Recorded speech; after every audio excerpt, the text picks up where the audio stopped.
Width of the rectangle x అనుకోవాలి. తర్వాత length 4 ఎక్కువ ఇచ్చారు, లెంత్ x + 4 అవుతుంది. రెక్టాంగిల్ యొక్క విడ్త్ x అనుకోవాలి, length x + 4. Perimeter of the rectangle formula ఏంటి? 2 × l + b. l x + 4 b x. x + x is 2x. 2x + 4. 2 × l + b లో 2 పెట్టి లోపల h వేసుకుంటే 2 2s are 4x plus 2 4s are 8. Given that half the perimeter is equal to 36 అన్నమాట.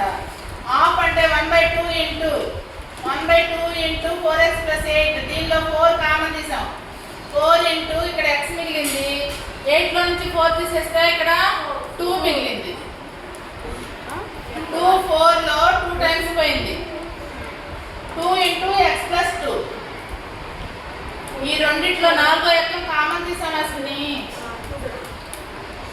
8 లో 4 common లాగేస్తే ఇక్కడ 2 ఉంటుంది. 4 2s are 8 కాబట్టి 2 cancel అయింది 2 టైమ్స్. ఇక్కడ 2 మాత్రమే మిగులుతుంది, లోపల అలాగే ఉంది. Half the perimeter is 2 × x + 2.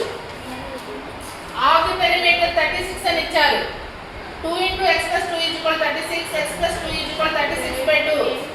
36 లో 2 ఎన్నిసార్లు పోయింది? 18 times. 18 టైమ్స్ పోయింది.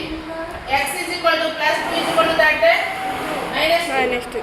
x = 16. x అంటే దేని అనుకున్నాము? విడ్త్ అనుకున్నాము. Width length x + 4. x ఉన్న చోట 16 + 4 పెట్టుకుంటే 20 meters. Length is 20 meters, width is 16 meters. అవే దీని యొక్క కొలతలు. ఓకేనా? ఓకే చెప్పాలా?